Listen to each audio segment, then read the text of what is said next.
we can increase our chances for a long and healthy life? Dr. Joel Wallach explains why most chronic and degenerative diseases are preventable through proper nutrition. You'll learn why people in certain cultures throughout our world typically live well over 120 years, with almost no incidence of cancer, heart disease, diabetes, or other common illnesses that shorten human life.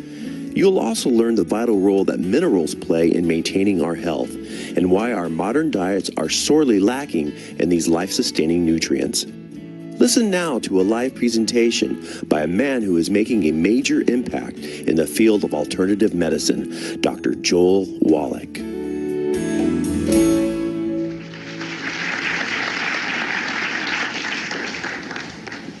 Well, I'm certainly glad you're here.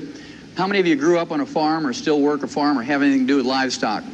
Well, I'll tell you what, you're my kind of people, because I grew up on a farm in West St. Louis County. And we start out with beef calves, and if you raise livestock, the only way you can make money is if you raise a lot of your own feed, for those of you who don't have that experience. And so we raised our own corn, and we raised our own soybeans and our own hay, and we had a truck come out from the mill, and this truck would come out from the mill, and it would grind up the corn and the soybeans and the hay, and then we would add sacks of vitamins, minerals, trace minerals, and we'd make pellets out of it, and this is what we would feed the calves. And in 6 months' time, we'd ship them to market to be slaughtered, or we'd save back some of the best ones for ourselves. We'd knock them in the head and eat them, put it bluntly. And it always fascinated me as a teenager that we did that for those calves, and in 6 months ship them off to be slaughtered, or we'd eat them. And we wanted to live to be 100 years of age without any aches and pains. And guess what? We didn't take any vitamins or minerals. And that bothered me. So I asked my dad, I'd say, hey, Pops, how come you do that for those calves, you don't do that for us? And he'd give me this good old Missouri farm wisdom. He'd say things like, shut up, boy. You're getting this farm fresh food, and we hope you appreciate it. And, of course, I was very quiet then because I didn't want to miss out on any meals. Well, then when I went to school, I went to the University of Missouri School of Agriculture, and I got my degree in agriculture. I got my major in animal husbandry and nutrition. My minor was in field crops and soils, and then I got into veterinary school. As a freshman veterinary student, I learned the answer to my question. And the answer is this: we know how to prevent and cure diseases in animals with nutrition. And the reason why we do that is because we don't have major medical, we don't have hospitalization, Blue Cross Blue Shield, we don't have Medicare. If you're going to make money as a farmer, you better know how to do stuff yourself, and you better do it efficiently with feed and nutrition if you can. To make a long story short, after I got out of veterinary school, I went to Africa for 2 years, and I was able to fulfill a boyhood dream. I was able to be a Frank Buck for 2 years and work with Marlon Perkins. Many of you will remember him from the Mutual of Omaha's Wild Kingdom, and he's a great gentleman. And after 2 years of working with elephants and rhino, people used to ask me, are you a small animal vet or a large animal vet? Well, I would tell them I'm an extra large animal vet because I worked with elephants and rhinos. Well, after 2 years, he sent me a telegram and said, would you come back to the St. Louis Zoo and work with us? We need a wildlife veterinarian at the zoo for a special project. We were given a $7.5 million grant from the National Institutes of Health, and what we need is a veterinarian who will do autopsies of animals that die of natural causes in the zoo. Well, I was just overjoyed to do that, and so I came back, and of course I not only did autopsies for animals that died in the St. Louis Zoo, but the Brookfield Zoo in Chicago, the Bronx Zoo in New York, the National Zoo, the LA Zoo, and so forth. And my job, again, was to do autopsies of animals that died of natural causes in the zoo and look for a species of animals that was ultra-sensitive to pollution. This is because during the early 60s, we had just learned about pollution and ecological problems and disasters, and nobody quite knew what to do. And so I was supposed to find a species of animals that was extra sensitive and use them much like we did the canaries in the mine. You know, the old Welsh coal miners used to put a canary in a little wicker cage and take it down in the mine, and if methane gas or carbon monoxide would leak into the mine, the canary would drop off the perch and die first, and the men knew to get out before the mine blew up or they suffocated.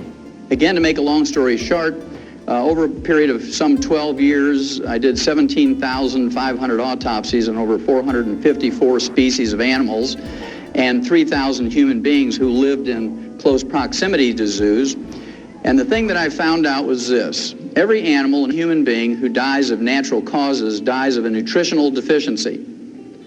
And that fascinated me. It took me back to those calves. I said, gee, that's fascinating. And we could document this at autopsy, both chemically and biochemically and things that you saw with the eye at the autopsy table. Well, that fascinated me. And I wrote scientific articles. I wrote 8 multi-author textbooks and 1 textbook of my own. Cost $140 for medical students, and I'm sure the only thing they do is use them for door stops. And I couldn't get anybody excited. I was on 2020. I was on 1,700 newspapers. I was in magazines. I was in every network TV that you can think of. And guess what? Couldn't get anybody excited back in the 60s about nutrition. So what I did was went back to school and became a physician to use everything I had learned in veterinary school about nutrition in my human patients. And to no surprise to me, it worked. I spent 12 years up in Portland, Oregon in general practice. And it was very fascinating. What I'm going to share with you tonight is what I learned over those 10, 12 years using nutrition with my human patients. And if you take home only 10%, it will save you an enormous amount of unnecessary misery. It will save you a gob of money, and those of you in Missouri know what that means. A gob means a lot. Okay, it'll add many healthful years to your life. Well, you can't do this. You can't get these healthful years. You can't have longevity. You can't live to your genetic potential just falling off a stump. You have to do some things. And the first thing I have to do is convince you that it is worth doing these things. I'm going to start out by convincing you that the genetic potential for human beings is 120 years, or genetic potential for longevity. In May 11th, the oldest living American at this time and documented through the Guinness World Book of Records was Margaret Skeet. She was from Radford, Virginia. She died at age 115, and she died of a nutritional deficiency. You can tell that from her obituary. She died of the complications of a fall. What did she die from? Osteoporosis, very good. She died of a calcium deficiency. She had no heart disease, no cancer, no diabetes, no other infirmities, but she died 3 weeks after a fall because she didn't have enough calcium. Her daughter said that she had a craving for sweets until she died, and that's a disease called pica. We'll talk about that in a little bit, but usually when you have a craving for chocolate, if you're a chocoholic or a sugaraholic, that means that you have a deficiency. Then in a third world country, in Niger, in Africa, a chief by the name of Bauer, at age 126, was eulogized by one of his wives, and she was bragging about him at his death at age 126. He was still in possession of all his own teeth. Okay, so you assume that other faculties are working too. Then here's a gentleman from Syria at age 133. He died in July of 1993. He fathered 9 children after the age of 80. And this meant if you add up 9 months for each child and a year for breastfeeding for each one and a year between each one of the children, he was still fathering children after age of 100. So there's still hope for you fellas. Then those of you who like science, in November of 1993, those 6 biospirians came out of that dome in Arizona. They were in there for 2 years, 3 couples, and they were supposed to eat the perfect food and recycle the atmosphere and grow their own food and whatnot and have no pollution in their water or air or food. And when they came out, they were examined by medical gerontologists from UCLA, University of California at Los Angeles. They put all this information, their physical and their blood work and so forth, into the medical computers at UCLA. And the medical computers projected that they could live to be 165 years old if they continued to do what they were doing. So all of that just says to you that there's a possibility you can live to be 120. And when I grew up on the farm, we could grow 200 bushels of corn per acre. And with all the labor and all the fertilizer and everything else you did, you could make a profit if you grew 200 bushels per acre. But if you only got 100 bushels per acre and put out that same effort and the same fertilizer cost, you'd lose money. And so I want you to think about it. The average lifespan for an American today is 75.5. The average lifespan for an MD or a doctor is 58. You want to gain 20 years statistically, just don't go to medical school. You want to live to be 120, there's only 2 basic things. It's real simple, 2 things to remember.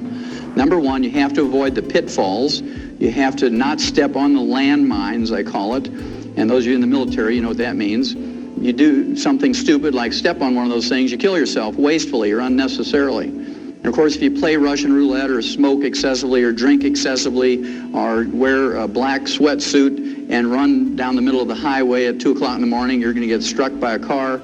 All of those things are foolhardy, but it's amazing how many tens of thousands of people die in America from doing those stupid things every year. The last thing I will share with you on that subject of avoiding the landmines, I'd suggest very strongly to you that you avoid going to doctors. And I'm going to back up that statement, which is a pretty strong statement, from Ralph Nader's group in January of 1993, just about a year and a half ago, January 13th. He put out a news release based on a 3-year study on the causes of death in American hospitals, and it was a 1,500-page report, this 3-year study, and I'm not going to waste your time or mine by going over the whole thing word for word, but the bottom line says a lot.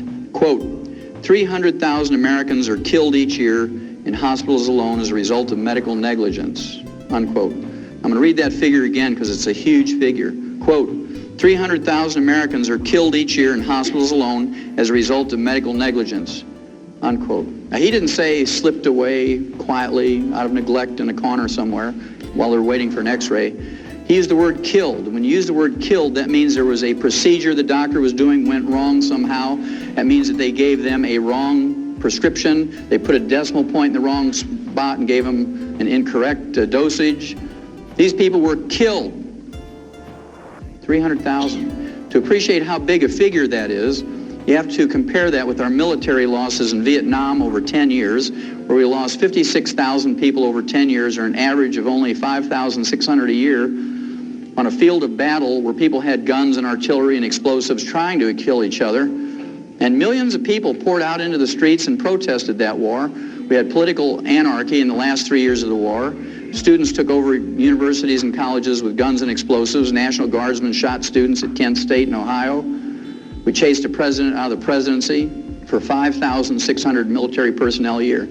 And here's one profession that takes your tax money in the form of Medicare and Medicaid and kills 300,000 of us a year, according to Ralph Nader, and I believe him, he has no axe to grind. And you can go out in the street any day of the week in any city, and there isn't even a crazy street preacher out there with a sign that says, protect us from doctors. I want you to think about that, folks. That's number one. You have to avoid stepping on the landmine. So there's a certain value in treating yourself when you can, or preventing disease so you don't have to get treated. Now, the second thing you have to do, number two, is you have to do the positive things. You have to do the positive things. And I'm going to start out here by just putting a figure up on the board. It's the number 90. And you need 90 nutrients in your diet every day. You need 60 minerals. You need 16 vitamins. You need 12 essential amino acids or protein building blocks, and you need 3 essential fatty acids. You need 90 nutrients in your daily diet. Otherwise, you're going to get a deficiency disease if you don't have them in complete numbers and optimal amounts. I can tell you that I was one of those nerds back when I was in college. I had a clipboard. We didn't have computers back then. So I had a clipboard, and I was one of those funny guys with glasses and would walk up and down in the student union there in Columbia and say, do you take vitamins and minerals? I was still fascinated by that. And of course, people would kind of look at you crazy and say, well, yeah, I take vitamin E. And I'd wait for them to come up with the other 89, and they didn't. They just, oh, I take vitamin E. Well, today, if you ask people, do you take food supplements? They say, oh, yeah, I take Tums. Because that's what, they hear all the time. Well, again, you need 90 nutrients if you're going to make it. But the newspapers know, and the magazines and TV and radio knows that we're interested in health and longevity and supplements. So they all talk to us, not because the medical profession has asked them to do that in their stead. The medical profession doesn't say, hey, we're so busy saving people with surgery and chemotherapy and radiation and pharmaceuticals, would you please educate the people on nutrition? They do it because it sells newspapers. Well, my favorite article of all time appeared in Time magazine, April 6th, 1992. And if you haven't read it, I'd urge you to get it out of a school library or public library and photocopy it. Stick one copy on the door in the bathroom and one on the refrigerator. It's a cover article, and it says, The Real Power of Vitamins. New research shows they may help fight cancer, heart disease, and the ravages of aging. Again, there's 6 positive pages in here. There's only 1 negative sentence, and it was issued by a medical doctor who was asked by the writer of the article, what do you think about vitamins and minerals for people as food supplements? And here's what the doctor said, quote, popping vitamins doesn't do you any good, sniffs Dr. Victor Herbert, a professor of medicine at New York City's Mount Sinai Medical School. We get all the vitamins we need in our diets, and taking supplements just gives you expensive urine, unquote. Well, to give you a Missouri translation of that, that means you're just peeing away your dollars if you take vitamins and minerals. You might as well wad up your dollars and throw them in the toilet and flush them away because you're not getting any redeeming value from it. Those quacks are just taking your money for those vitamins and minerals. That's what he was trying to say. It got published. So it must be true, right? After having done those 17,500 autopsies in 454 species of animals from around the world and in 3,000 humans, and liking to be healthy myself and having children and grandchildren in the not too distant future great-grandchildren, I'd rather pee out 50 cents or $1 a day worth of excess vitamins and minerals. It's pretty cheap insurance. If you don't invest in yourself to the tune of $1 a day for vitamins and minerals, guess what? You're going to invest in the lifestyle of an MD somewhere. Because when you pay the medical doctor your fee for going to see him, not one penny of that goes to study how to diagnose or treat or prevent a catastrophic disease in a little child, like who was in here earlier, or how to prevent or diagnose or treat better breast cancer or prostate cancer in adults. Guess what that money goes for? It pays the doctor's mortgage, makes his Mercedes payment. It pays the tuition for his kids to go to medical school at Harvard. You know where Harvard is? Up in Boston. Pays the tuition for his kids to go to law school at Yale. Between 1776 and the Second World War, the U.S. government spent $80 million on healthcare and healthcare research and studies. Right now, we're at $1.2 trillion a year for healthcare. And it's free. We all know it's free, right? It's not free, but we're supposed to believe it's free, and everybody wants more of it and more free stuff. Well, I'll tell you what, if we used a human-type medical system for the agricultural industry and the livestock, your hamburger costs $275 a pound. On the other hand, if you use the agricultural health system that we use in animals for humans, your monthly insurance premiums for a family of 5 would be $10 a month. You take your choice. Well, I believe, since we've made them wealthy through insurance programs and government subsidies, I believe they owe us something. I believe they owe us at least as much as the industries do, according to, for instance, recall notices. This was started, of course, 25 years ago when Ralph Nader learned that the Ford Motor Company had made a Pinto car with a rear-end gas tank that would blow up when you got hit from behind at 20 miles an hour, fry everybody in the car. And when people complained to Ford Motor Company, they said, well, you're just dumb for getting in a car accident. We're not going to pay you for that. Well, Ralph Nader says, no, it's a faulty design. So he went to a federal court, and the judge agreed with him, and through a court order, forced Ford Motor Company to send everybody a recall notice with a registered letter, bring that car in, and they'll fix it for nothing. But they kill 300,000 a year, and nobody protests as long as we get ours free. And that scares me, that attitude. At any rate, I've got a bunch of these recall notices you should have gotten over the last couple of years. We'll go through them quickly. Number one is ulcers. How many of you ever heard that ulcers is caused by stress? Okay, everybody's heard that. If you don't raise your hand, you got Alzheimer's or you're fibbing, right?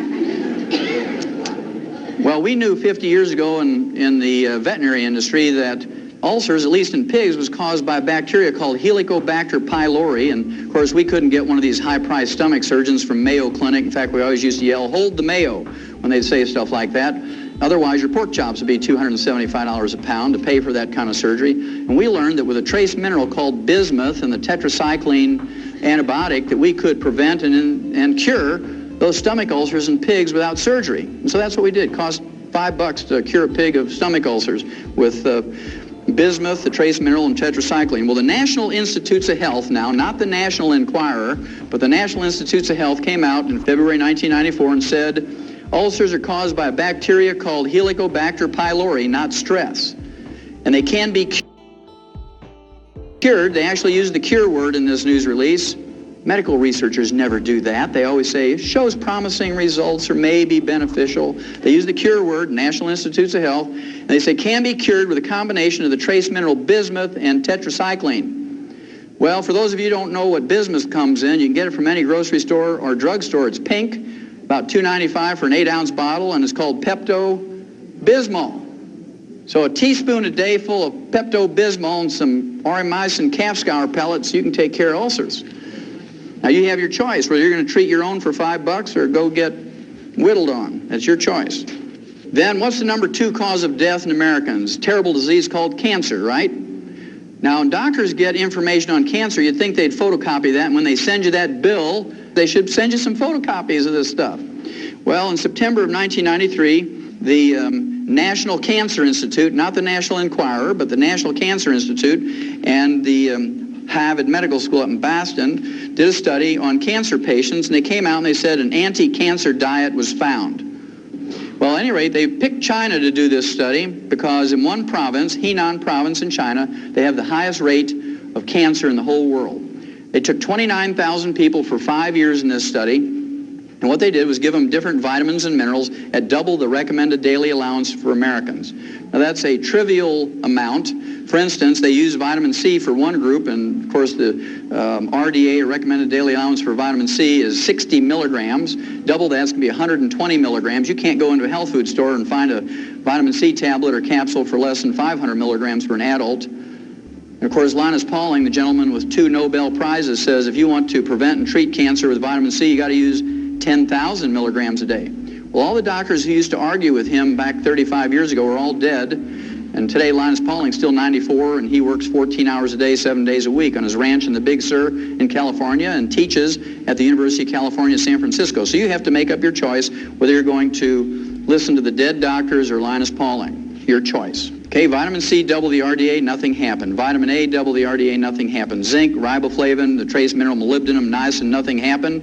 In one group, they got a major benefit. In this group, they got 3 nutrients at one time. They got vitamin E, they got beta-carotene, and the trace mineral selenium. Those 3 were at double the RDA. And if you get a 0.5% benefit in any nutritional or pharmaceutical experiment, you've made a major improvement in humanity's life. And so these articles get published. So I want you to remember that statistic. 0.5% is major benefit. Well, in this group that received the vitamin E, beta-carotene, and selenium for 5 years, deaths from all causes were reduced by 9%. Almost 10 out of every 100 or 1 out of every 10 who were going to die in that 5 years from any cause survived.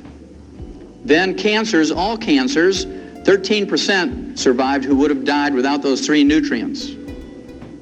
So 13 out of 100 lived who would have died. And then the type of cancer that was most prevalent in Henan province, stomach and esophageal cancer, 21% lived who would have died. 21 out of 100 lived. Now, to me, those are significant numbers, and your physician, for the number 2 cause of death in America, should have sent every one of you a photocopy of that, at least giving you information. Even if he didn't want to give you the advice, give you the information, let you make up your own mind.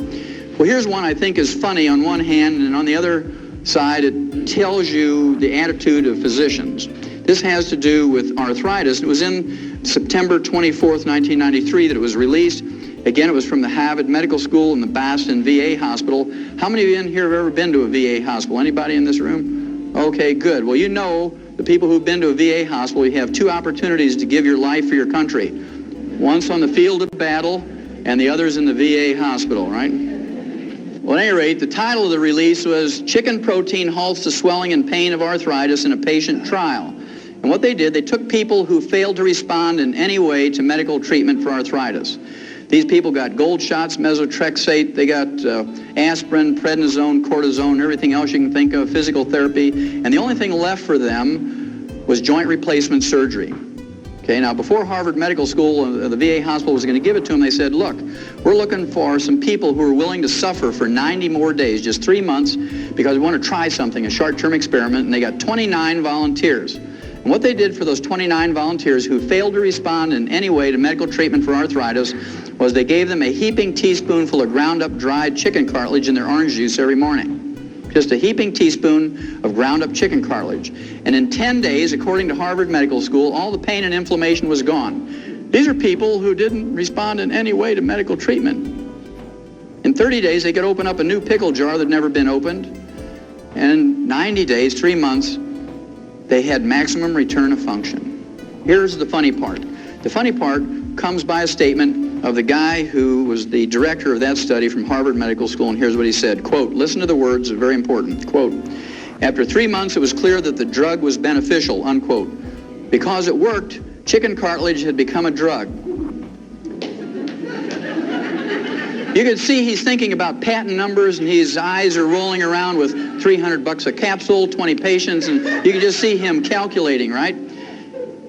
That means if you go to Kentucky Fried Chicken and you buy a bucket of chicken, throw away the skin and the meat and eat the ends off the bones, you're practicing medicine without a license. And if you go to a Kentucky Fried Chicken in the middle of the night, in the dark of the night, and you go to their dumpster and you root through there and you collect 2 5-gallon feed buckets full of chicken bones, and you take them home with a hammer and you pound off the ends of those bones and dry your own cartilage in the microwave, you know, you're manufacturing a pharmaceutical, and the FDA is going to put you in jail. Next time I come by here in 3 months, you're going to run up on this stage and hug me and kiss me if you got arthritis. How many of you have ever heard of Alzheimer's disease? Everybody's heard about it today. 50 years ago, when I was a little kid, there was no such thing as Alzheimer's disease. It's a new disease, one of those things that just sort of happened. Now it's a major disease. 1 out of every 2 people who reach age 70 get Alzheimer's disease. Pretty scary. We learned 50 years ago in the animal industry how to prevent and cure in the early stages Alzheimer's disease in livestock. Can you imagine how much a farmer would lose if the pigs were all laying there scratching their heads saying, "Why am I here? Where is the feed box?" Because if they're not gaining a couple of pounds a day, you're losing money, right? So we learned in the agricultural industry how to prevent and in the early stages cure Alzheimer's disease. And we do it with high doses of vitamin E and low intakes of vegetable oil.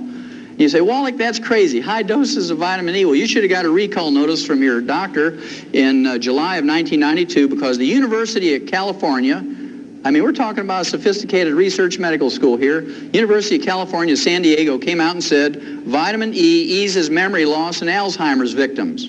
Now, they're only 50 years behind on that from veterinary medicine, so they might be safer going to a veterinarian. Then how many of you in this room ever had a kidney stone? Anybody in here ever get that, kidney stone? Okay, I see a few in here. What's the first thing a doctor told you to give up nutritionally when you got your kidney stone? Give up calcium. No dairy. No dairy. None of those vitamin mineral things with calcium in them because they have the stupid, naive, ignorant belief. That's pretty intense. They have the stupid, ignorant, naive belief that the calcium in your kidney stone comes from the calcium you eat, when in fact it comes from your own bones. When you have a raging calcium deficiency, a raging osteoporosis, then you get kidney stones. We learned years ago in writing in the agricultural industry, if you wanted to prevent kidney stones in livestock, you better give them more calcium. You better give them more magnesium and more boron. Now, the reason is, of course, bulls and rams, male cattle and sheep, have special anatomy. When they get a kidney stone, they die. They call it water belly. They die. When you and I get a kidney stone, we just wish we were dead. But no farmer is dumb enough to pay for the feed for an animal and have it die before you can either eat it or send it to market. So we learned how to prevent those things. Well, you should have got a recall notice from your doctor, especially you people who've had kidney stones. Your urologist should have sent a notice to you. This was March of 1993. It says, calcium limits kidney stone risk, and this is from the Harvard Medical School up in Boston, by the way.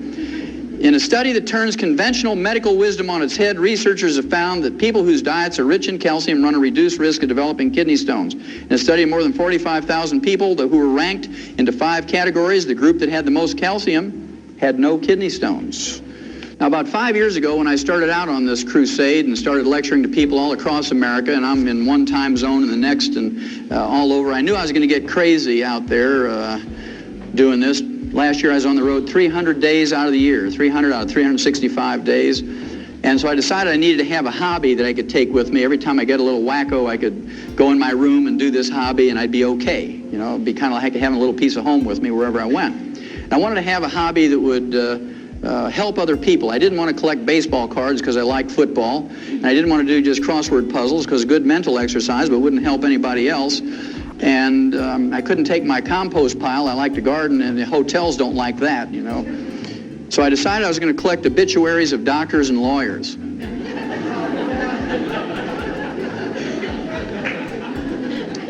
Now, as crazy as that sounds, remember I told you the doctors live to an average age of 58, and we live to 75.5. And here's a group of people, professionals, who pontificate to you and tell you, well, this is what you need to do. You need to give up salt and no caffeine, and you need to not eat butter and eat margarine and do all these crazy things.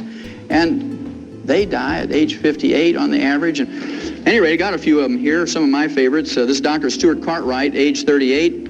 He dropped dead in his home. He was a family practitioner of a ruptured aneurysm. That's a ballooning of an artery that's a weakened artery because of the fragmenting or the brittle condition of the elastic fibers in arteries.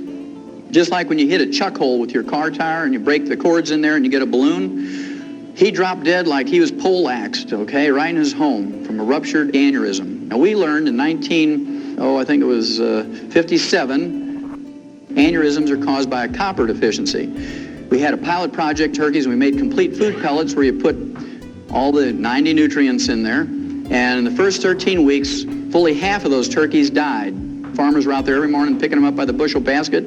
They took them to the state diagnostic labs and they were autopsied, and they found out that they all had died from a ruptured aortic aneurysm. So they doubled the amount of copper in there, and the next year they didn't lose a single turkey from a ruptured aortic aneurysm. And they ran that experiment in mice and rats and rabbits and dogs and cats and calves and sheep and pigs and whatnot, and guess what? They found out there's a whole series of diseases that are caused by a copper deficiency. Gray hair is the first sign. When you start getting gray hair, regardless of your age, you got a copper deficiency. You get skin wrinkles because the elastic fibers in your skin are going. Those little crow's feet around your eyes and facial and body skin wrinkles. You look like you're a little prune drying up. Okay? Then, of course, there's the varicose veins. That's caused by an elastic fiber breakdown. Then, of course, parts of your body begin to sag. Under your arms, your breasts, your bellies, your legs, all this stuff starts sagging. And you can go to a cosmetic surgeon or plastic surgeon if you want, but it's a lot cheaper and a lot more effective and a lot safer if you just take some copper. Dr. Cartwright may have had a medical degree, but he didn't have expensive urine, so he died of something that even a turkey wouldn't die from. Then here's one. This fellow, he was a doctor's doctor, Dr. Martin Carter. He almost made it. He died at age 57. He got his medical degree from Harvard Medical School and his PhD in medicine from Yale. He was autopsied by the best because he was a doctor's doctor. He said, quote, "The cause of death was a ruptured aortic aneurysm," said Dr. Jules Hirsch of the Rockefeller University Hospital, unquote. What did he die from? Copper deficiency. See, he didn't have expensive urine either. Then here's an attorney. She was so famous, she was from Detroit, age 44, Ellen Joyce Alter. She was in the New York Times obituary. She made the big time. And, of course, she probably had steel buns because she belonged to one of those private health clubs. All these gals want steel buns, you know, doing their little exercises. But she didn't have expensive urine because she died of a ruptured cerebral aneurysm. When they don't do an autopsy, the symptoms could be called a stroke or subdural hemorrhage, but very frequently they're caused by a ruptured aneurysm, which is a copper deficiency. She didn't have expensive urine. How many of you here have ever heard of a guy by the name of Stuart Berger? Stuart Berger, he wrote 5 best-selling books on health and diets and nutrition. He got his medical degree from Tufts Medical School, which is a very fine medical school in Boston, not too far away from Harvard Medical School. And the books he wrote included The Southampton Diet for Weight Loss. He wrote Forever Young, 20 Years Younger in 20 Weeks, and How to Be Your Own Nutritionist. And he died at age 40. How'd you like to follow his dietary practices?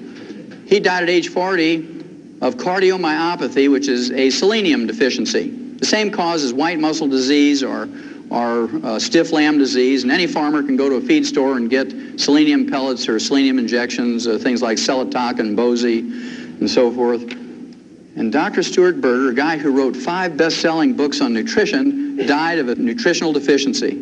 He didn't have expensive urine. You can totally prevent cardiomyopathy for 10 cents a day. And if we don't do it, we're malignant dumb, I like to call it. You're malignant dumb if you don't take in 10 cents a day worth of selenium. It's a waste of your life. That's one of those landmines you can avoid.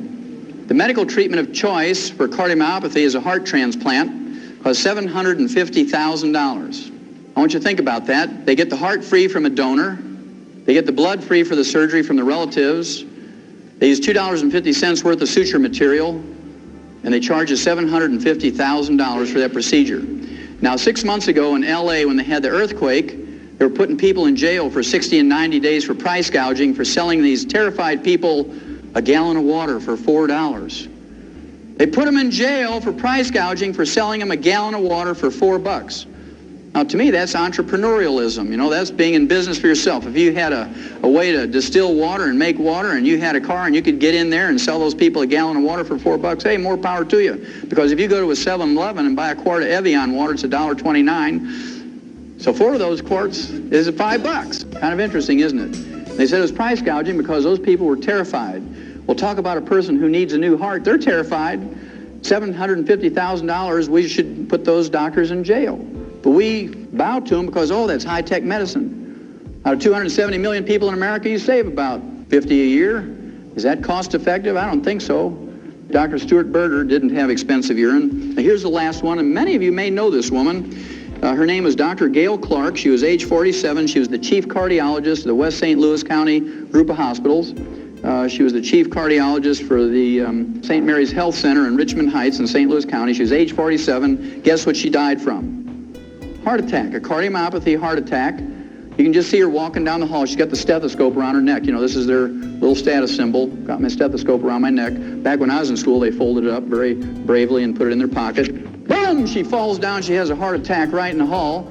And, of course, the nurses scoop her up and put her on a gurney, and they call the technicians and another doctor, code 3, code blue, whatever it is, and they whip her into the room. And you can hear them, let's say you're a cardiac patient, you're laying there, you're all hooked up to the monitors and the IVs, and you hear them say, okay, tear her clothes off.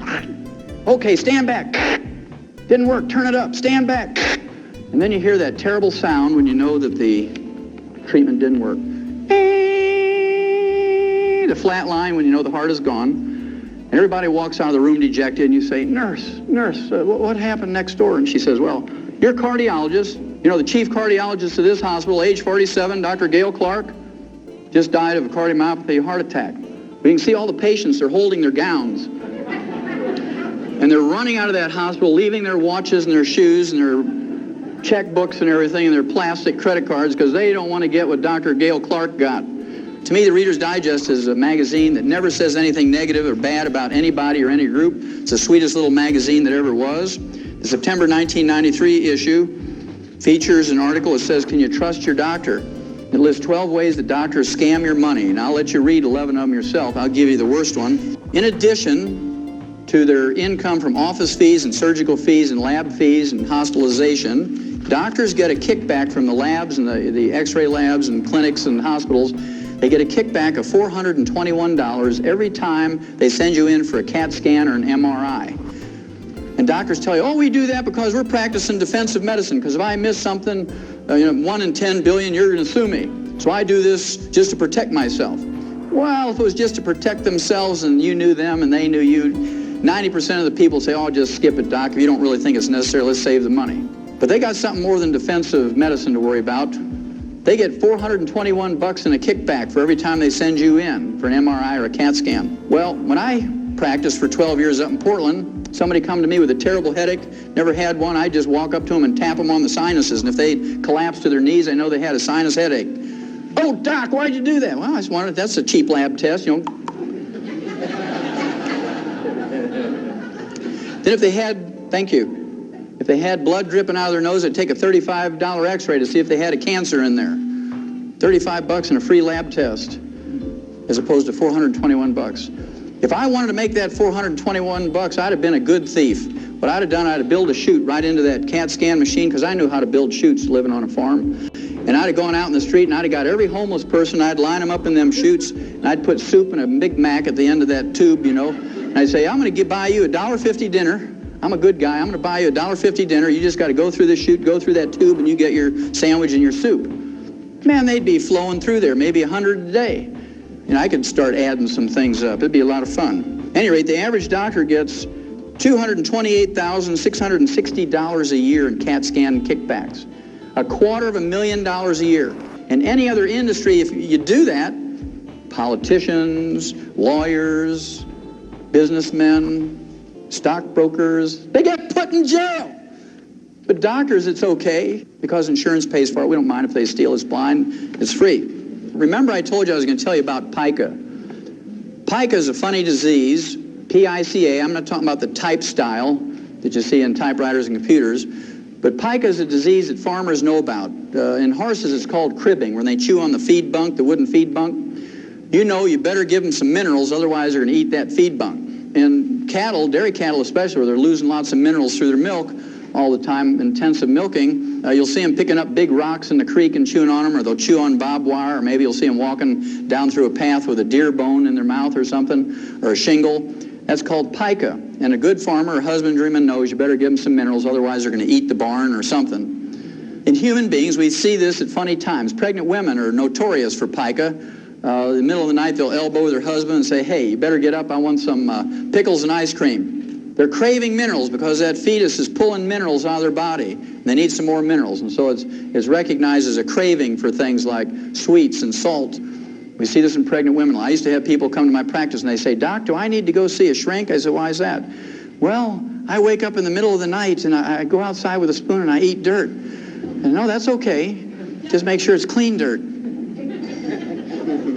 Then they say, my kid sits there with a kitty litter box between his legs and he has a spoon and he's eating that stuff out of the kitty litter box. And then in housing projects, little kids will eat lead paint off the walls and they get lead poisoning, get learning disabilities and bone problems and anemia. And we're good, so we spend $5 million to scrape the lead paint off of there and repaint it with latex paint. And all we have to do is give those kids 10 cents a day worth of minerals. It'd be better for them and save us $5 million. It's your tax money, and if we allow them to throw them away, those dollars, is kind of interesting. If you have a selenium deficiency and you don't want to wait until you get cardiomyopathy and drop dead from a heart attack to recognize it, if you look on your hands and look in the mirror in your face, if you have liver spots or age spots, and I see quite a few from here, you have an early selenium deficiency that's called free radical damage. And fortunately for you, if you recognize that and you start taking in some selenium, in 4 to 6 months those will go away.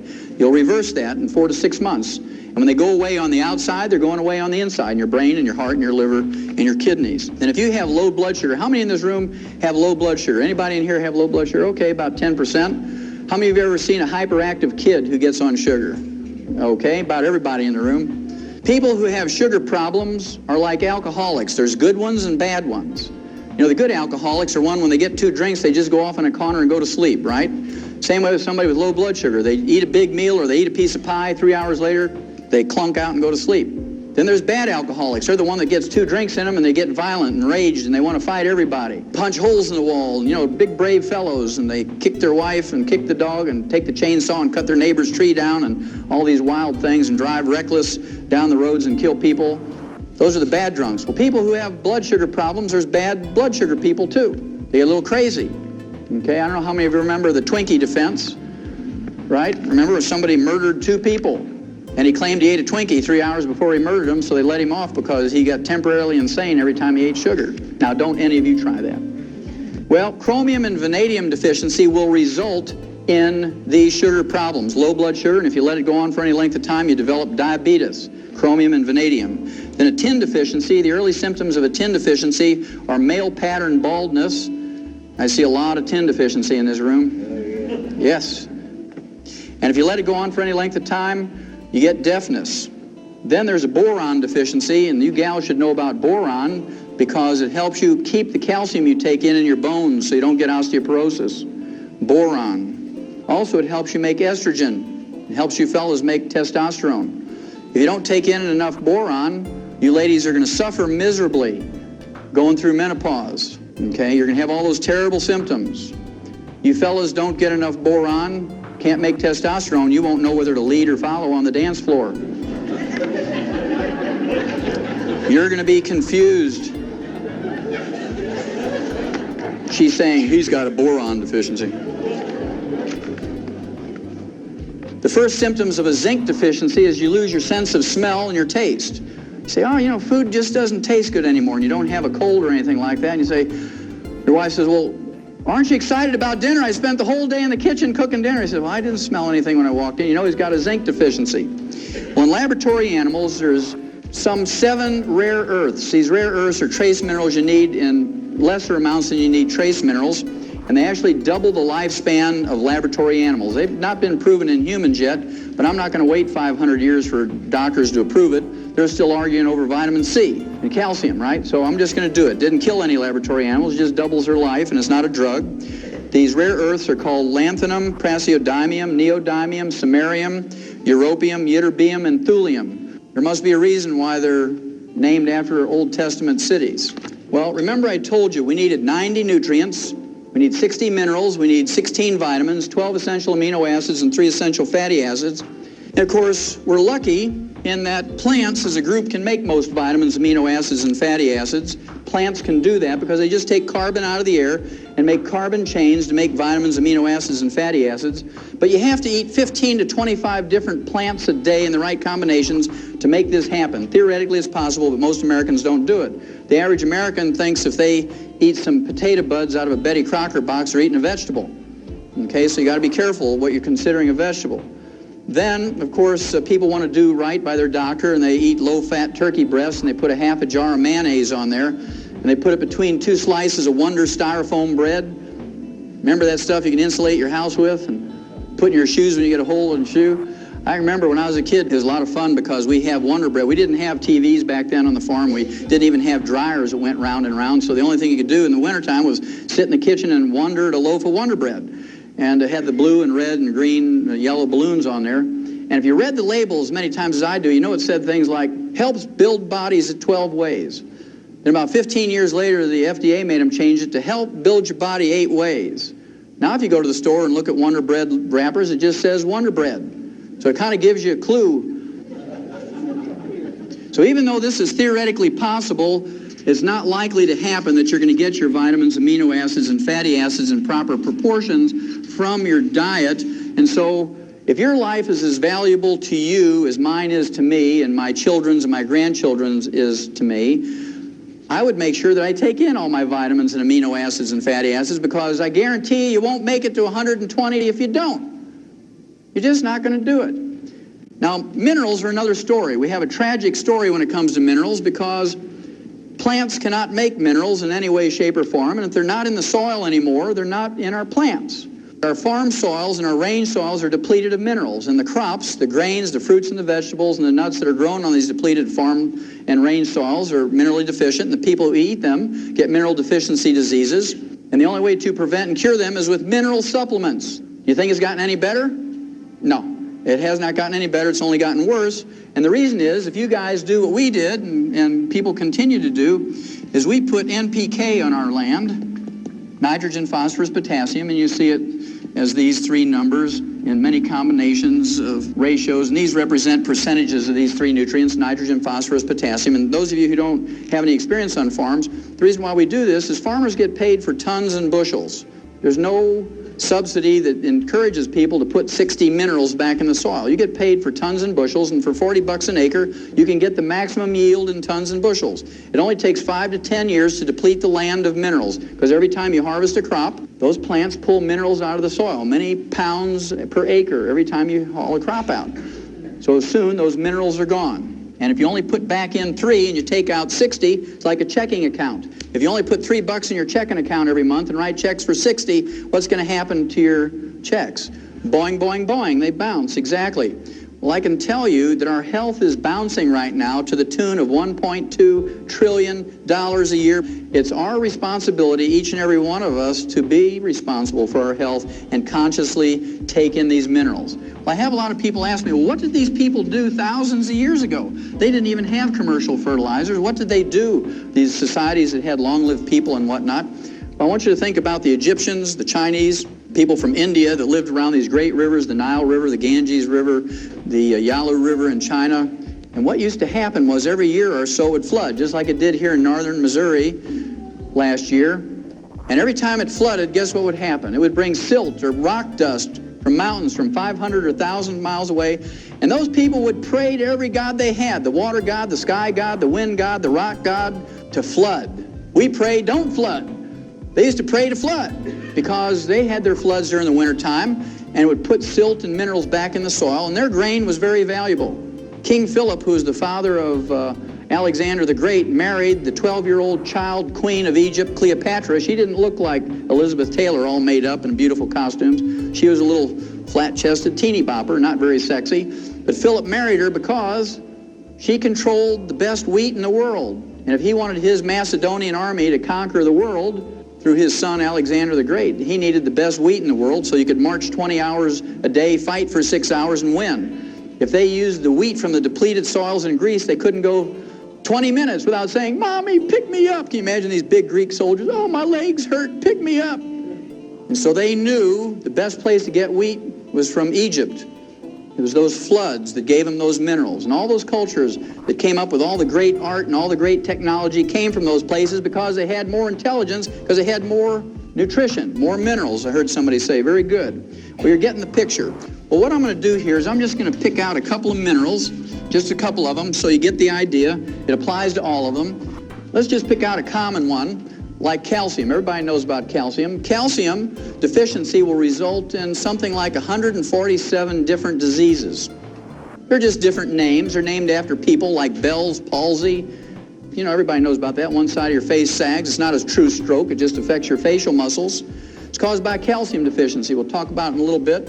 But everybody knows about this one, osteoporosis. It's the number 10 killer of adults in the United States. It's very expensive. It costs you $35,000 each for each hip to replace. It's okay, it's free. Insurance will pay for it. It costs you $70,000 for both hips. As expensive as it is, and the number 10 killer, remember? Mrs. Skeets from Radford, Virginia, aged 115 years of age. She died of complications of a fall. We don't have osteoporosis in animals, and it's because of farmers we don't have osteoporosis in animals. It goes like this. You have a pasture with 100 cows in it, and this year you didn't have any calves. You can't repay your operating loan. You're in trouble, right? Because you paid for the feed and the vet bill and mowed the pasture and fertilized and maintained the fence and fed the cows and all this, that, and the other. You don't have any calves, you can't pay back the operating loan and make any money. So you call the vet out and you say, do I get rid of these cows? What happened here? And he examines the cows. He says, nothing wrong with them. He says, let me look at the bull. And he says, aha, here's your problem. That bull has osteoporosis of both hips, can't breed the cows, didn't have any calves. He says, I'll tell you what, though. He says, you give me $70,000. He says, I'll put 2 new hips in that bull, and next year you'll have some calves. Well, the first thing that farmer says is, stand back, Doc. Boom! He blows that bull away with a deer rifle, and while the kids are grinding the bull up with a grinder and cutting roast and steaks off that bull, the farmer is chewing on a straw and saying, now, Doc, pushes Stetson up a little bit, and he says, you know I wasn't going to pay you $70,000 for that old bull. He says, I can get a new bull every year for 70 years for that. He says, but every once in a while I get a bull that throws good calves. I'd like to keep them. Is there any way I can prevent that osteoporosis thing from happening to a good bull? He says, well, yeah. He says, if you'll give a bull calf 10 cents worth of calcium every day after he's weaned, he'll never get osteoporosis. The farmer says, no, wait a minute, Doc. You mean if I give that bull 10 cents a day worth of calcium from the time he's weaned, I can prevent a $70,000 disaster? He says, oh, yeah, it's that simple. He says, you mean all I have to do is give up a half a cup of coffee a day to do that? He says, yeah, that's it. He says, I choose that one. He says, I'll give up the half a cup of coffee. And that's what we have to think like. Then there's receding gums. Dentists and periodontists will tell you that if you want to prevent and cure receding gums, you better floss and brush after every meal. If you believe that works, I have some oceanfront property in Montana to sell you. If you all know your geography, you know that doesn't work.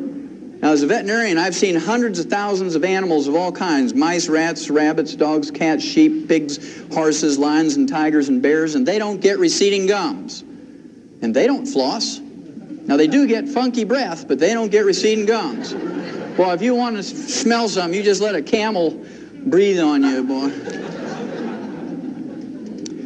Well, the reason we don't have receding gums in livestock is because we've dealt with the osteoporosis problem. Receding gums is not a deficiency of flossing. It's, in fact, osteoporosis of the jaw bones and of the facial bones. So if you have gingivitis or receding gums, you have advanced osteoporosis. Those bones around your teeth are melting away little bit by little bit every day. And if you take your teeth out at night and put them in a glass next to your bed and that fizzy stuff, you have major advanced osteoporosis because all your bone has melted away. Then there's arthritis. We talked about that a little bit earlier. Remember the chicken cartilage? 85% of all arthritis is caused by osteoporosis of the joint ends of the bones. You're talking about degenerative arthritis, osteoarthritis, sciatica, lumbago, rheumatism, all those sorts of things. They're caused by osteoporosis of the joint ends of the bones. I want you to think about something for a minute. If you don't take a pain reliever or an anti-inflammatory for that arthritis, let's say you get arthritis of the hips, you're going to kind of favor that a little bit, aren't you? You're going to get a cane or a walker or crutches. You're going to favor it, and so you don't put any weight on it. I want you to think about that for just a second, because then I want you to think about driving your tractor in a field, or you're driving a Mercedes down the highway. Either one, doesn't matter, whichever you love more. Let's say you didn't put the nut on that oil pan real tight and all the oil drained out, and that light on the dashboard comes on and says, I'm getting hot, you better give me some oil. And that light irritates you. So you stop, you open up the hood, you get your clippers out, you know, your fence clippers, and you clip the wire to that light, and you close the hood, and you just keep driving.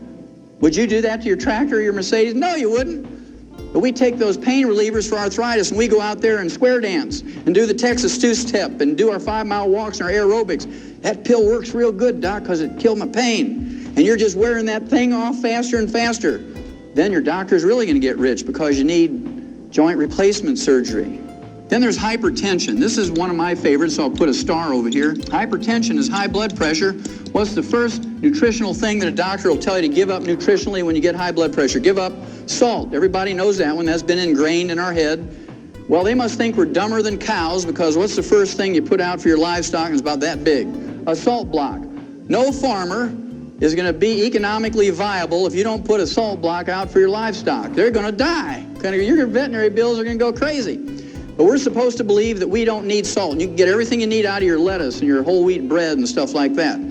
Well, don't believe that one either. If you believe that, I got some more oceanfront property in Montana for you. They took $30 million of your tax money, and 2 years ago, after a 20-year study, they came out and said that they took 5,000 people with high blood pressure, they took them off their medication and put them on a reduced salt diet, a restricted salt diet, and they all died. No big surprise, but somebody got a PhD degree and everybody was happy, right?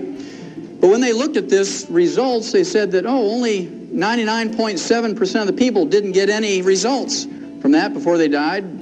0.3% did get some result, dropped their blood pressure 1 point before they died by restricting their salt. So the referees who judged that article said, doesn't matter, you might as well let high blood pressure patients eat salted peanuts and dill pickles and salt their food to taste, because it doesn't matter. In fact, worrying about the salt is more stress than taking the salt. Then they had a control group with 5,000 people with high blood pressure, and they doubled their RDA of calcium, and they stopped the experiment in 6 weeks, because 85% of them were cured of their high blood pressure just by doubling their calcium intake. Now, they didn't cold turkey stop their high blood pressure medication, but what they did was they went to the doctor and he says, you don't need this medication anymore. What are you doing? I said, well, I'm on this experiment where I double my calcium intake. Anybody get a recall notice from your doctor saying it's okay to salt your food to taste and please do double your calcium intake? Anybody get that? Not a single one. That's very interesting. Then, of course, there's insomnia. That's where you roll around all night. When you wake up in the morning, you're more tired when you went to bed. That's insomnia. Of course, doctors have 2 treatments for that. They have Halcyon, which is a sleeping pill, and they have barbiturates. They kill about 10,000 people a year with overdoses of those things, but that's okay. It's in prescription, and they're watching out for us. And remember, George Bush, when he went to Japan, they gave him some Halcyon so he could sleep on the way to Japan because of the time difference. And when he woke up, one of the side effects of Halcyon is nausea and vomiting. I don't know how you say it in Japanese, but it was very dramatic on world TV, right? Not very presidential. Blah! And so I'm sure that's why he lost the election, because he puked over that Japanese ambassador. And then, of course, there's kidney stones, and then there's bone spurs, heel spurs, and calcium deposits. Again, physicians will tell you the first thing to give up nutritionally is calcium and dairy, because they have this foolish belief, the stupid belief, the ignorant belief that the calcium in kidney stones, bone spurs, heel spurs, and calcium deposits come from your diet, when instead it only comes from your bones when you have a raging osteoporosis. And when you get these things, you need more calcium, not less. Then there's cramps and twitches. You wake up in the middle of the night and your foot is all cramped up around your neck and you say, Lord, take me from the knee down. I'm not going to make it till morning. We've all experienced that. That's very common. Then there's PMS, premenstrual syndrome. You know, the emotional and physical stuff. The medical treatment of choice for PMS is what we call a hysterical ectomy. It's been shortened to hysterectomy. That's a 100-year-old treatment. And the doctors do about 285,000 unnecessary hysterical ectomies a year, but it makes Mercedes payments, so they do them. Even the AMA said they're unnecessary, but they don't take their licenses away, and people keep going to them. You imagine a poor woman in her 30s. She says, Doc, you got to do something. Every time I go out to hang out the clothes, my neighbor's kids run down the basement screaming witch. My own kids think I'm crazy. My husband's leaving me. I'm going to lose my job. You got to do something. Well, the University of California, San Diego came out 3 years ago now and said, if you just double the RDA of calcium intake, you'll get rid of 85% of the emotional and physical symptoms of PMS. And when that came out, there were huge lines around the health food stores around the blocks, and people had sleeping bags because they closed before they all got their calcium, and every person in line was a man. They were there for their daughters and their girlfriends and their wives and things like that. Okay, and lastly is low back pain. 85% of Americans get low back pain whether you work on a computer or you unload hay or you drive big trucks, doesn't matter. Low back is a big problem. Low back is just osteoporosis of the vertebrae, whether you have a disc problem or whatnot, because if your disc doesn't have anything to hold on to, your vertebrae have melted away, what's going to happen to the disc? Especially if you have a copper deficiency, because they're made out of elastic fibers, they go like a water balloon with a lot of pressure on them. I just want you to look at this quickly before we do the last mineral. Low back, you go to an orthopedic surgeon or a rheumatologist, you might get a muscle relaxant. You might get Valium and a muscle relaxant. You get a laminectomy. You get your vertebrae fused. You might get a disc operation. They don't tell you 75% of the time you'll never be the same again, right? PMS, you go to your OBGYN. You can go to an internist. You can go to a family counselor, a shrink, or a divorce attorney. Cramps and twitches, you go to a neurologist. You go to a sports medicine doctor, an internist. Bone spurs, heel spurs, calcium deposits, you go to a rheumatologist, an orthopedic surgeon, or a podiatrist. Kidney stones, you go to a urologist or an internist or a surgeon. Insomnia, you go to a shrink or a sleep clinic or an internist. Hypertension, you go to a cardiologist, an internist, or a surgeon. Arthritis, a rheumatologist, a orthopedic surgeon or an internist. Receding gums, you go to a dentist or a periodontist. Osteoporosis, you go to all those health specialists, including a Tums salesman. For nothing more than a calcium deficiency. It costs you 10 cents a day to deal with. Now, on the average, because Americans have insurance and we have Medicare and Medicaid, we spend on the average $25,000 to $250,000, and we undergo 5 to 10 surgical procedures a year for a calcium deficiency. And we beg the doctors to do it. We beg the doctors to do it. Well, it's our choice. The last one I'll share with you is diabetes. Everybody's touched by diabetes. It's the number 3 cause of death in adults in the United States. Number 3 cause of death. And it has terrible complications and side effects, diabetes. The side effects include blindness of many kinds. Then there's a kidney failure with dialysis and kidney transplant. There's cardiovascular disease of all kinds, and of course that contributes to the number 1 cause of death. Then there's amputations. Everybody ought to have one of those because they're totally paid for in their health thing. They assume that you're not just going to get one because you want to get everything on your health benefits. And then you shorten your life because if you have diabetes, on the average, you have a shorter lifespan than someone who doesn't have diabetes. Now, we learned in 1957 in the animal industry that we could prevent and cure diabetes with 2 trace minerals. That's a pretty profound statement, that we could prevent and cure diabetes with 2 trace minerals in 1957 in animals. It was published in Federation Proceedings, which is the official journal of the American Science, the National Institutes of Health. The official monthly journal was August 1957. Well, the 2 trace minerals that you can get to prevent and cure this are chromium and vanadium. Vanadium alone, according to the University of Vancouver, British Columbia Medical School, vanadium alone will replace insulin in adult onset diabetics, which represent 85% of all diabetics. Of course, they can't quit their insulin cold turkey. They got to gradually wean off of it. It takes 4 to 6 months for most people to slowly wean off of insulin if they're taking in adequate amounts of chromium and vanadium. Now, to me, this is criminal, because if you write to Hill's packing company that makes Science Diet dog food, they're right over here in Topeka, Kansas, so they manufacture Science Diet dog food and other Science Diet products, high-tech foods for animals. If you write them and say, how many minerals exactly is in Science Diet for dog food? They'll write you back and say there's 40 minerals. You write Checkerboard Square in St. Louis, Ralston, Purina, and say, just how many minerals are in your rat pellets for laboratory rats? And they'll say there's 28 minerals. I'll give anybody in this room a crisp new $100 bill if you can find me a human infant formula in a grocery store that has more than 11. So our dogs get 40 minerals. Remember, that's what Mike Murphy was saying. His dog never seems to get sick because he's getting this canned dog food with all these vitamins and minerals in there. So our dogs get 40 minerals, our rats get 28 minerals, and our human infants get 11. Is that fair? No, that's called fraud. Doesn't matter if you're talking about SMA, Similac, Isomil, Pro Soy B. In fact, that's why they call Similac, because it lacks everything.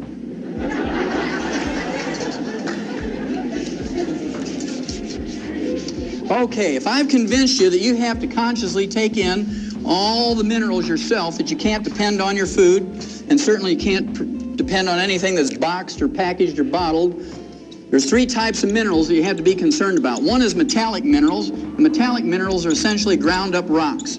Metallic minerals are things like oyster shell, eggshell, dolomite, limestone, calcium carbonate, clays of various kinds, Mount Marulanite clay, seabed minerals, Tums. They're only 8 to 12% absorbable. When you reach age 35 to 40, it drops down to 3 to 5%. And I have to tell you a story here. I ran into a guy at a meeting like this up at Grand Rapids, Michigan. And this fellow owns a porta potty business. You know, that's that green or blue colored outhouse. Man, if we'd only had one of those back when I was a kid. We had these ones with splinters, you know, in the wood. He said, I see something that describes that in my porta potty business. I said, what's that? He says, well, when we take those things back to the shop to clean them out with a pressure hose, he says we put a quarter-inch grid underneath them because kids throw rocks and sticks and toys in there, and if we don't put a grid there, it blocks up the sewer system. It costs us thousands of dollars to fix it. Every time we clean one of those out, we find hundreds of vitamin tablets. I said, well, how do you know they're vitamin tablets? He said, well, it's really easy. He says, right on the coating it says Theragram M, 1 a day, Centrum. He says, come here. He takes me out in the back of his shop, and there's this literal mountain of all these vitamin pills he got out of his porta potties. If you read the labels on those multiples, they say your iron, it comes in the form of iron oxide. What is iron oxide? Rust. You might as well just go out to an old railroad track and take your butter knife and scrape some of that rust off and lick it, and you're going to get your iron supplement. Well, that's what they're giving you. I'll show you how bad it is if you take something like calcium lactate, which is a common metallic mineral. Let's say it's a calcium tablet of calcium lactate, 1,000 milligrams. If you take 2 of those, you're not getting 2,000 milligrams of calcium. In fact, I have people all the time say, well, I took lots of calcium, Doc. I hear you on the radio talking about calcium and arthritis, and I took 2,000 milligrams of calcium a day. It didn't help my arthritis. In fact, it got worse. I said, well, what kind of calcium you taking? They said calcium lactate. Well, there's your problem, because only 250 milligrams of that is metallic calcium. So let's say you absorb 10% of that. Then the other 750 milligrams is lactose or milk sugar. So 10% of 250 is 25. So if you take 2 of those tablets, you're not getting 2,000, you're getting 50 milligrams. So to get what you need to take 90 of those tablets a day. You need to take 30 with each meal, and you got 59 more minerals to go. Then there's those people who want to do things naturally. Let's see if you can do anything good with 10 pounds of spinach. And let's be fair, let's see if you can get 1,000 milligrams of magnesium. I picked magnesium because in green leafy vegetables you have a lot of magnesium because of the chlorophyll, right? It's part of the chlorophyll molecule. And any pound of anything, you got 454 grams. In 10 pounds of spinach, you got 4,540 grams, of which most of that, 97%, is water. And let's say you have 1 gram of chlorophyll in that 10 pounds of spinach. There's 50 milligrams of magnesium. You got to divide that into the 1,000 you want. You get a factor of 20, which you multiply times the 10. You have to eat 200 pounds of spinach. You got 58 more minerals to go. Okay, so you got to be a pretty big person to accomplish all this. Even as big as I am, you can't get it done. So I prefer to supplement rather than do those things. Then, of course, during the 60s, the agricultural industry came up with chelated minerals, because farmers aren't dumb enough to pay for $1 of something that goes into an animal's mouth and have 99 cents come out in the manure. I have to really thank farmers for being that clever. And chelated minerals are just metallic minerals with an amino acid or protein or enzyme wrapped around the metal atom. It increased the absorbability to 40%. Then the health food industry jumped on that right away because it was a major improvement in absorbability of minerals. The most efficient way to absorb minerals is liquid. They're very small particle size, are 7,000 times smaller than a red blood cell, and they're negatively charged, so you actually have an electrical or magnetic gradient that concentrates these minerals. Plants have a very interesting part to play in colloidal minerals. Remember, we said that plants cannot create minerals. If they're not in the soil, plants can't make them. At any rate, metallic minerals are taken up by plants when they're in the soil. Plants convert them in their tissues to colloidal minerals, and this is how we store minerals in our body. This is how we use minerals in our body. This is how we transport minerals from their storage place to their site of use in the colloidal form. Well, our plants, our crops don't have much in the way of colloidal minerals in them because we don't have any metallic minerals in our soil. Are these minerals important? You bet your life they're important.